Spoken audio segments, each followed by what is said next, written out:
Itikaf berdiam diri di hadapan Allah. Dohirnya berdiam diri di masjid, batinnya berdiam diri di hadapan Allah. Istiqomah hati kita selalu menghadap Allah. Di 10 hari terakhir di bulan Ramadan, kita mengusahakan agar hati kita selalu berhadapan, selalu menghadap Allah. Maka untuk mengejar hal tersebut diadakan kegiatan berdiam diri dengan jismaninya. Kalau sekarang mau menghadap Allah, tapi kita di pasar, tapi kita di kantor, tapi kita di pergi di mana-mana, itu susah. Maka Rasulullah menganjurkan 10 hari terakhir diusahakan kita berdiam diri secara dohir. Yang dimaksud itikaf di hadapan Allah. Itikaf seperti wukuf, seperti wakaf. Wakaf itu tidak bisa diganggu gugat. La yuba'u wa la yuhabu wa la yurosu. Wakaf itu tidak boleh diperjualbelikan, tidak boleh dihibahkan, tidak boleh diwariskan.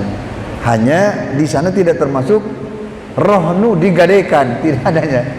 Artinya boleh tanah wakaf, sawah atau mobil wakaf digadaikan, karena tidak ada wala yurhanu, la yuba'u wala yurosu wala yuhabu. Tidak boleh diperjualbelikan, tidak boleh diwariskan, tidak juga boleh dihibahkan. Digadaikan tidak termasuk di sana. Wakaf artinya sesuatu benda yang telah diikrarkan sebagai wakaf, tidak boleh diganggu gugat. Yang dilaksanakan wakaf itu sesuai dengan ikrar muakib. Ini untuk apa, untuk apa, untuk apa, begitu. Itikaf, wukuf di masjid, hati menghadap Allah. Walaupun kita berdiam diri di masjid 10 hari siang malam, tetap di masjid, tapi hatinya ada di kantor, hatinya ada di pasar, hatinya ada di luar, tidak menghadap Allah. Itu hakikatnya bukan itikaf, baru itikaf dohir saja. Padahal yang dimaksud, yang paling penting adalah itikafnya basiroh kita, itikafnya hati kita, itikafnya syirik kita di hadapan Allah Subhanahu wa Ta'ala. Tidak kemana-mana, hanya dengan Allah, hanya untuk Allah, dari Allah untuk Allah, tidak untuk siapa-siapa. Itu itikaf. Di itikaf bukan hanya duduk di masjid, bukan hanya berdiam di masjid siang malam, tapi itikaf yang paling penting adalah menghadap Allah. Dengan demikian, makna daripada itikaf bisa terjadi di mana saja. Ketika kita di kantor, hati kita menghadap Allah. Sedang tindak tanduk kita di kantor tidak dilarang agama, tidak disalahkan oleh hukum syara, maka itu termasuk hakikat daripada itikaf, tapi bukan itikaf namanya.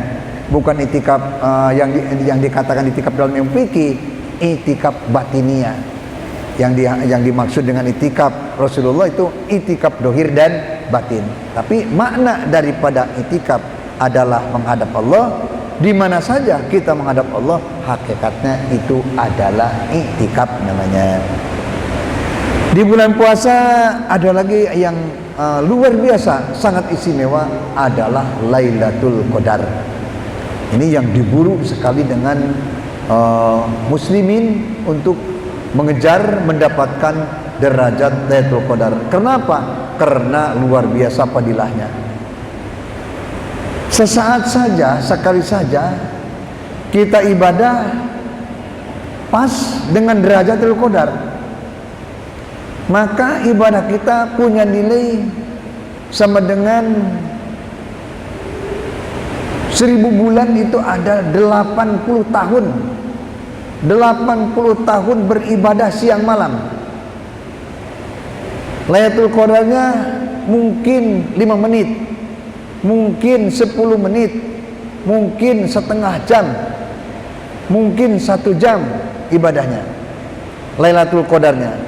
tapi punya nilai lebih daripada ibadah 1000 bulan berturut-turut.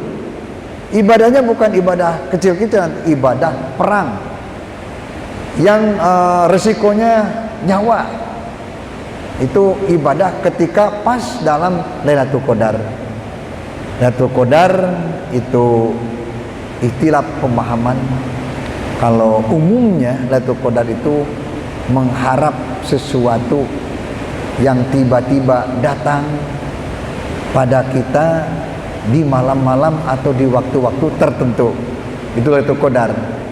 Ada lagi Lailatul Qadar yang berharap barangkali kalau kita ibadat pas di Lailatul Qadar, usaha kita lancar. Ada sampai kesan itu jadi tempat keluar. Lailatul Qadar itu ke bawah arus luar kalau begitu mah. Lailatul Qadar itu waktu dipasti turunnya rahmat Allah. Lail dikatakan lail karena biasanya rahmat Allah turun ketika malam, ketika ibadah malam, khususnya nisful akhir atau sulsal lail, setengah malam akhir yang akhir, atau 2/3 malam atau 1/3 malam yang akhir. Di sana biasanya turun rahmat Allah yang disebut waktu-waktu ijabah, saat-saat ijabah. Di Lailatul Qadar bukan berarti rahmat Allah turunnya hanya di waktu malam, karena waktu malam biasanya turun rahmat Allah, maka dikatakan lail.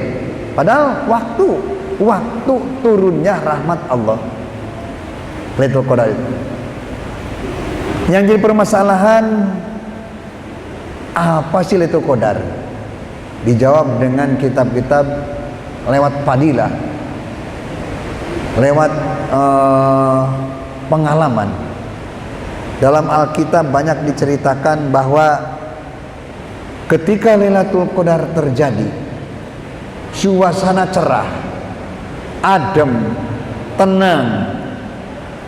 Itu dalam Alkitab seperti itu.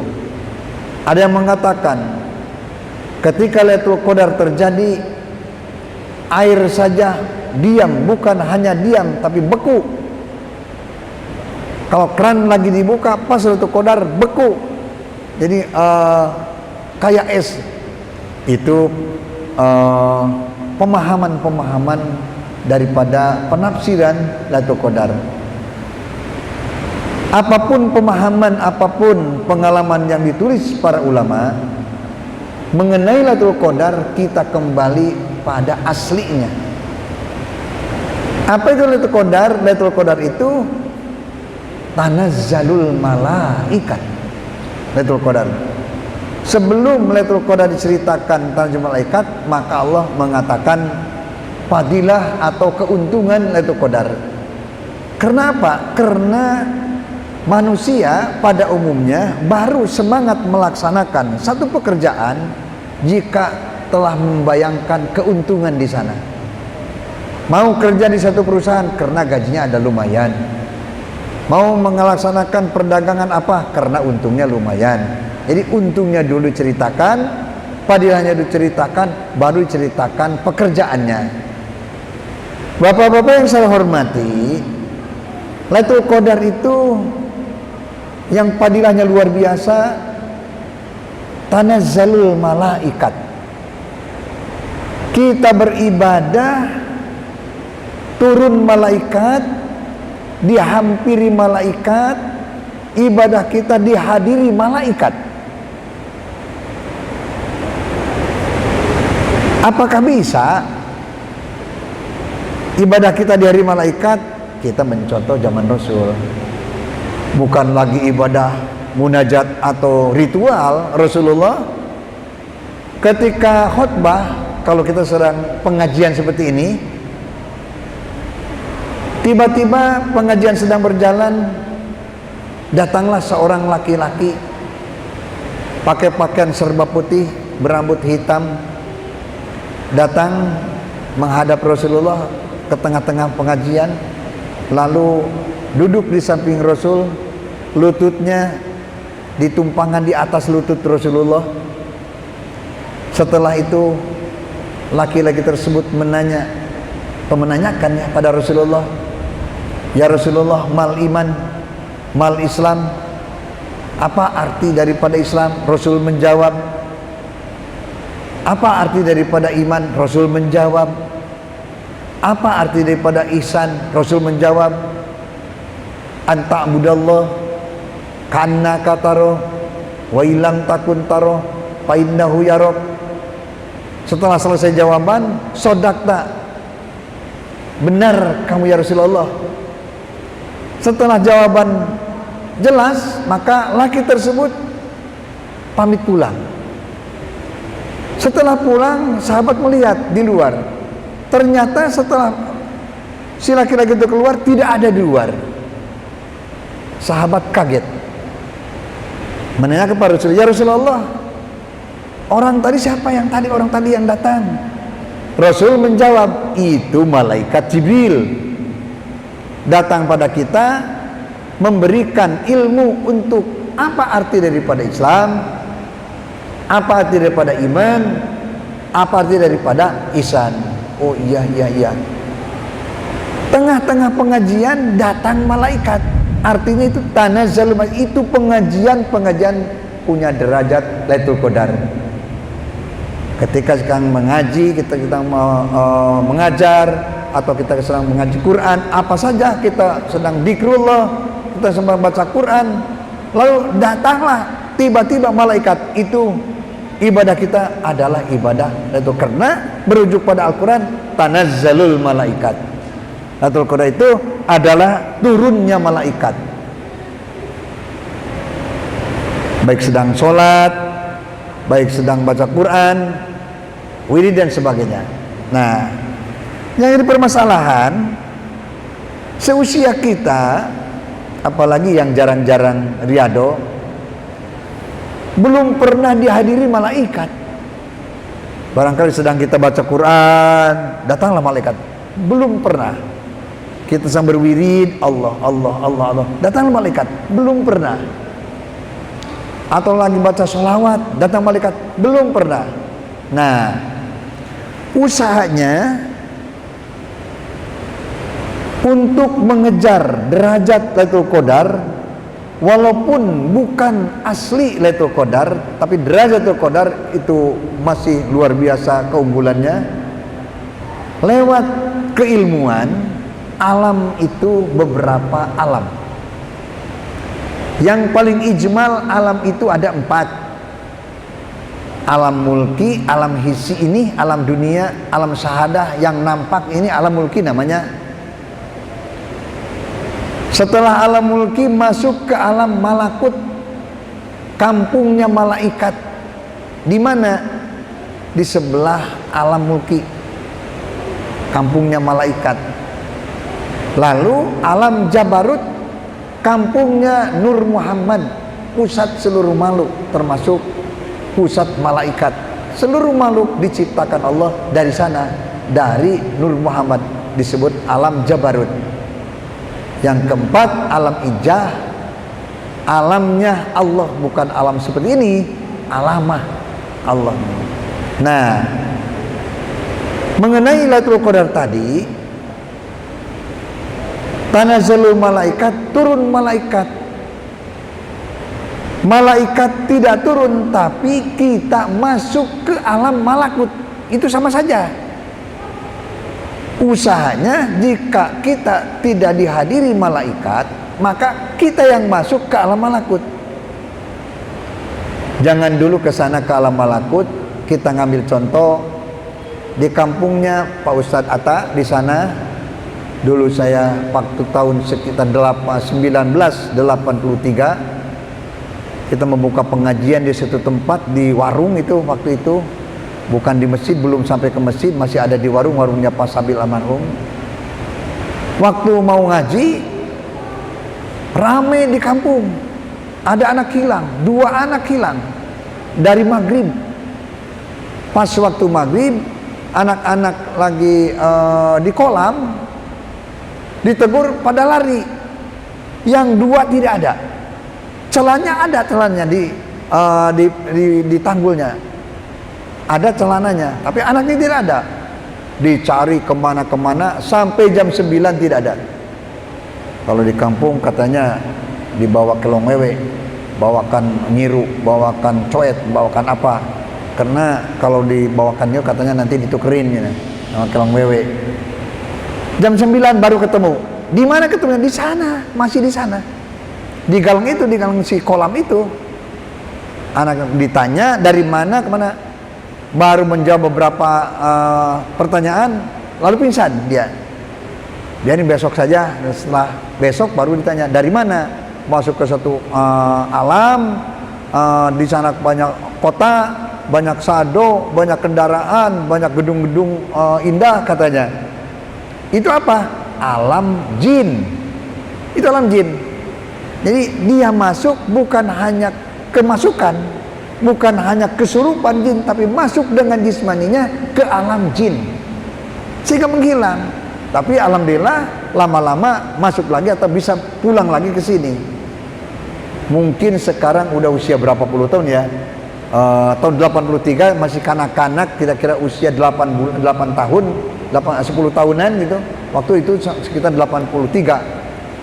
Nah, perbandingannya, kita masuk ke alam malakut untuk mengejar derajat tanazzalul malaikat tadi. Malaikat tidak turun, tapi kita yang masuk ke alam malakut. Caranya, hilangkan dalam pikiran kita adanya jismani ini, tapi yang ada adalah ruh. Karena sesungguhnya jismani ini tidak ada fungsinya. Katakanlah la haula wala quwata, tidak ada upaya, tidak ada kekuatan, tidak ada kemampuan apapun jismani yang ini. Di mana kita bisa melihat jismani tidak ada kemampuan? Ketika kita melihat orang yang telah ditinggalkan dengan ruhani. Orang yang telah ditinggalkan ruhani tidak bisa apa-apa, tidak bisa bergerak, tidak bisa melihat, tidak bisa mendengar, tidak bisa apa-apa. Sebetulnya sekarang juga sama. Jismani kita ini tidak punya apa-apa, tidak bisa bergerak, tidak ada kekuatan, tidak ada kemampuan, tidak ada upaya. Yang punya kekuatan, itulah ruh kita yang ada di dalam. Ini mah cuman cangkang, cuman wadah daripada ruh yang ada di dalam jismani kita.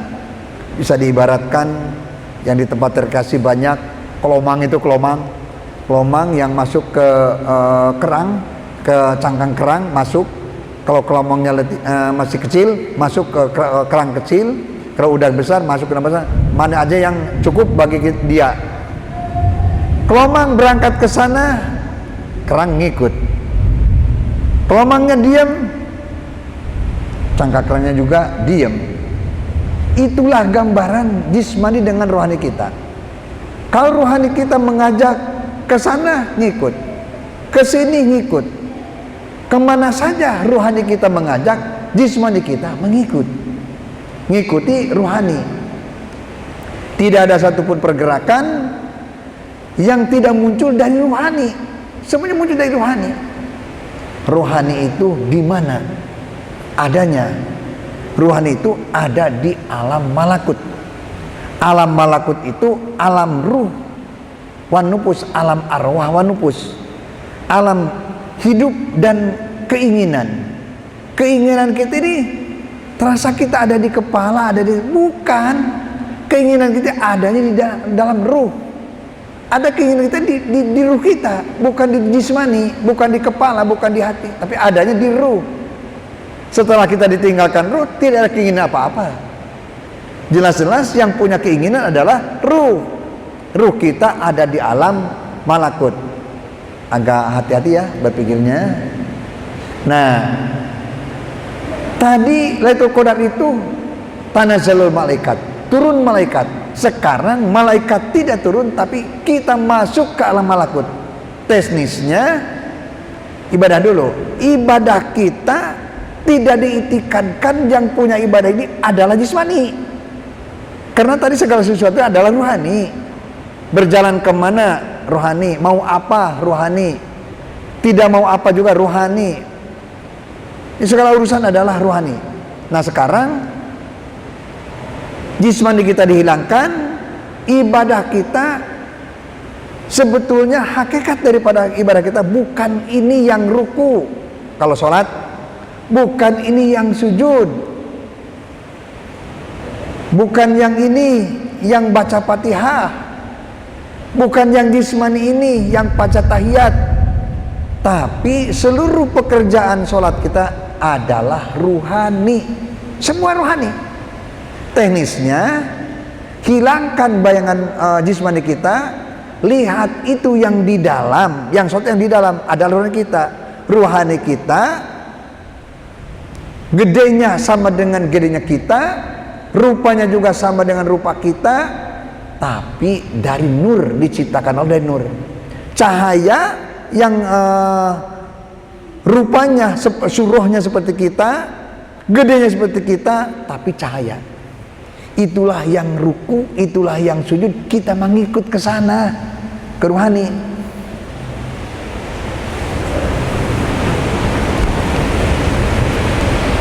Nah, tanazzalul malaikat, tidak turun malaikat, tapi kita masuk ke alam malakut. Tadi itu bukan jisman ini yang baca Quran, tapi yang baca Quran itu ruhani kita yang baca Quran. Itu namanya ibadah di alam malakut. Insya Allah cara seperti itu menjadi manzilah Lailatul Qadar. Karena udah keluar dari jismani, masuk ke alam malakut. Lailatul Qadar itu tanazzalul malaikat, turunnya malaikat. Kita masuk ke alam malakut, yang ibadah adalah ruhani. Karena ruh adanya di alam malakut. Alam arwah itu alam arwah nupus, alam malakut itu adalah alam arwah wan nupus. Ya, ketika kita mengitikadkan bahwa yang ibadah itu yang bergerak adalah ruhani, itu udah masuk ibadah kita di alam alam Lailatul Qadar, tapi manzilah, bukan Lailatul Qadar yang asli. Seperti Lailatul Qadar diceritakan di hari-hari ganjil, 10 hari terakhir di hari-hari ganjil, 21, 23, 25 dan seterusnya. Padahal kalau lihat definisi tadi, tanazzalul malaikat mau di tanggal ganjil atau genap sama saja. Tanazzalul malaikat tetap itu Lailatul Qadar namanya. Asal ibadat kita kehadiran malaikat. Akhirnya bukan 10 hari Qadar terakhir, bisa jadi di awal-awal Ramadan juga bisa jadi tanazzalul malaikat, turun malaikat. Lebih dari itu bisa jadi juga Lailatul Qadar turun di luar Ramadan, di luar bulan Ramadan, sehingga para ulama-ulama arifin, para ahli marifatullah mengatakan al-anfasu kulluha Lailatul Qadar. Napas demi napas orang marifatullah semua adalah derajat Lailatul Qadar.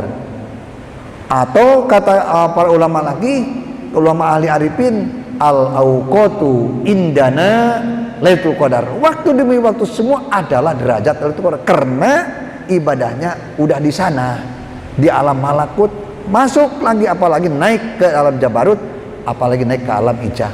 Yang pertama tanazzalul malaikat, bisa jadi tahap ke-1 Lailatul Qadar.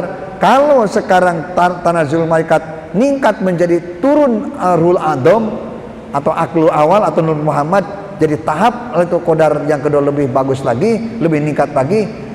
Tingkatan ketiga tanazzalul malaikat, bukan malaikat tapi menghadirkan semua pekerjaan kita adalah apal Allah, sifat Allah, dan Allah Subhanahu wa taala. Kita la haula wala quwata, tidak punya upaya dan tidak punya kekuatan. Lailatul Qadar menurut para ulama ahli arifin, al-auqatu kulluha Lailatul Qadar.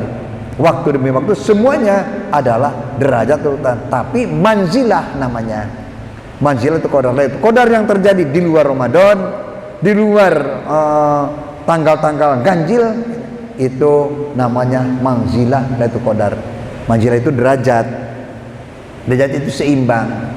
Kita punya emas 1 gram, punya duit 1 juta, kan sama derajat uang 1 juta ini, ada uang derajat emas 1 gram ini sama dengan 1 juta, sama.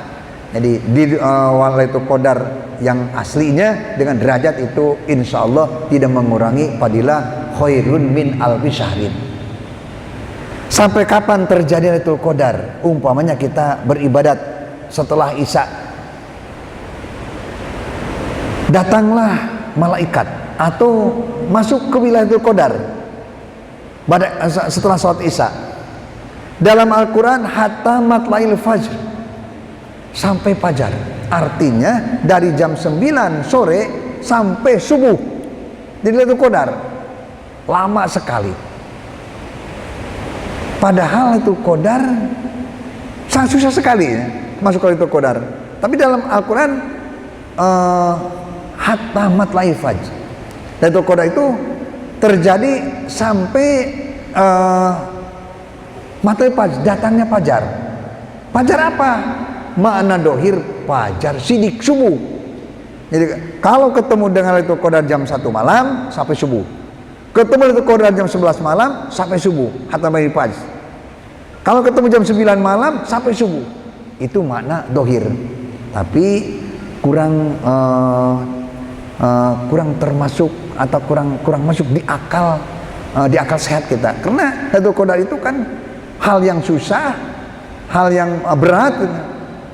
Jadi apalagi lama-lama seperti itu. Dengan demikian kita menggali makna dalam Lailatul Qadar, apa arti daripada hatta matla'il fajr mengenai Lailatul Qadar. Setelah diteliti, hatta matla'il fajr, Lailatul Qadar bukan fajar subuh, tapi hatta matla'il fajr itu fajar syahwi namanya. Ketika tadi kita masuk ibadah ke alam malakut, hanya malaikat, hanya ruh yang bergerak, atau masuk ke alam jabarut, ruh adam yang bergerak, masuk ke alam ijah, hanya apal Allah, sifat Allah yang bergerak. Kemudian balik lagi ke sini, sadar lagi akal jismaninya, itu namanya fajar syahwi. Tadi di alam malakut mahwi di alam malakut, mahwi di alam jabarut, mahwi di alam ijah, kembali lagi ke sini, akal jismaninya nyalur lagi, itu namanya sadar, namanya fajar syahwi.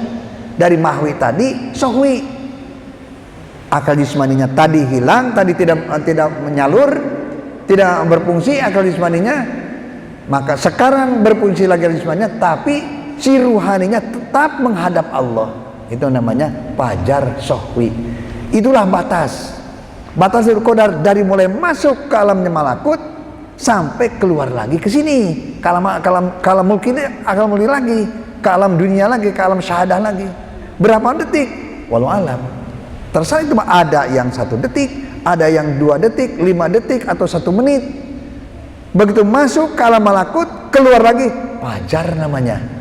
Bukan berarti nunggu fajar nanti subuh gitu ya. Jadi fajar itu fajar syahwi namanya. Setelah mahwi tadi di alam malakut, mahwi di alam jabarut, mahwi di alam ijah, kembali lagi ke alam mulki, namanya fajar syahwi. Itu hal-hal yang luar biasa, keuntungan bagi kita di bulan Ramadan nanti. Di bulan Ramadan adalah satu ibadah yang ditentukan waktunya, tidak ditentukan tempatnya. Ibadah puasa hanya di bulan Ramadan, boleh di sini, boleh di Surabaya, boleh di Mekah, boleh di Madinah, boleh di mana. Tempatnya tidak ditentukan, bulannya ditentukan, waktunya ditentukan. Itu ibadah yang kedua. Yang ketiga, masih banyak ya kehebatan bulan puasa. Yang ketiga, ada ibadah yang tidak ditentukan waktunya, juga tidak ditentukan tempatnya. Apa? Membaca Al-Quran, membaca sholawat. Tidak ditentukan waktunya kapan, boleh pagi, boleh siang, boleh malam baca Al-Quran. Juga tempatnya tidak ditentukan, boleh di masjid, boleh di musola, boleh di rumah, boleh di kantor, boleh di mana. Itu ketiga, ibadah yang tidak ditentukan waktunya, tidak ditentukan juga tempatnya. Jadi ibadah itu terbagi 3. Ada ibadah yang ditentukan tempatnya, ditentukan waktunya, seperti ibadah haji. Ada juga ibadah yang ditentukan waktunya, tidak ditentukan tempatnya, seperti sholat, asal tempat yang suci, boleh di kantor, boleh di mana ya, sholat ditentukan waktunya. Duhur ada batasnya, asar ada batasnya, maghrib ada batasnya.